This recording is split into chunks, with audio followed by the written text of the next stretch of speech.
খাবার টেবিলে মা বিড়াল তার ছোট্ট সাদা বাচ্চাটিকে বকছে। বাচ্চাটি খুব দুঃখী হয়ে বসে আছে, তার সামনে সুস্বাদু রোস্টেড চিকেন। বাচ্চাটি চিকেনের প্লেটটা তুলে নিল, বাড়ির বাইরের সোনালি গেট দিয়ে বেরিয়ে গেল এবং খাবারটা সোজা একটা ডাস্টবিনে ফেলে দিল। ভেতরে মা বিড়াল খালি প্লেট দেখে ভাবল বাচ্চা সব খেয়ে নিয়েছে। সে খুব খুশি হয়ে বাচ্চার মাথায় আদর করে দিল। কিন্তু বাইরে এক গরিব ময়লা পোশাক পরা গোলাপি বিড়াল সেই ডাস্টবিন থেকে চিকেনটা তুলে নিয়ে কত আনন্দ করে খাচ্ছে। সাদা বিড়াল ছানাটি গেটের আড়াল থেকে লুকিয়ে লুকিয়ে এইসব দেখছিল। পরের দিন আবার খাবার টেবিলে বাচ্চাটি কাঁদছে।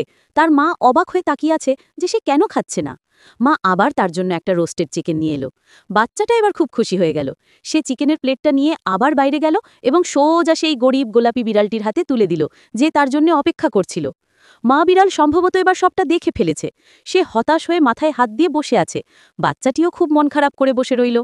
কিন্তু এরপর মা একটা নয়, দুটো রোস্টেড চিকেনের প্লেট নিয়ে এলো। এটা দেখে সাদা বাচ্চাটা খুশিতে লাফিয়ে উঠল।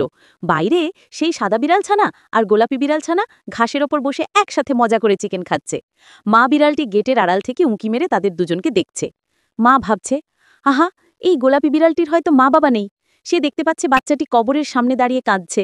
এটা দেখে মা বিড়াল আর তার বাচ্চার খুব কষ্ট হলো। মা বিড়ালটি তাদের কাছে এলো এবং ভালোবেসে গোলাপি বিড়ালটির হাত ধরে তার মাথায় হাত বুলিয়ে দিল। পরের দিন সকালে মা বিড়াল তার নিজের বাচ্চা এবং ওই গোলাপি বিড়াল ছানা দুজনকেই হাত ধরে স্কুলে নিয়ে যাচ্ছে। এখন তারা একটা সুখী পরিবার। মা আর তার দুই বাচ্চা, সাদা আর গোলাপি, একসাথে খাবার টেবিলে বসে আছে। তিনজনের সামনেই রাখা আছে একটা করে রোস্টেড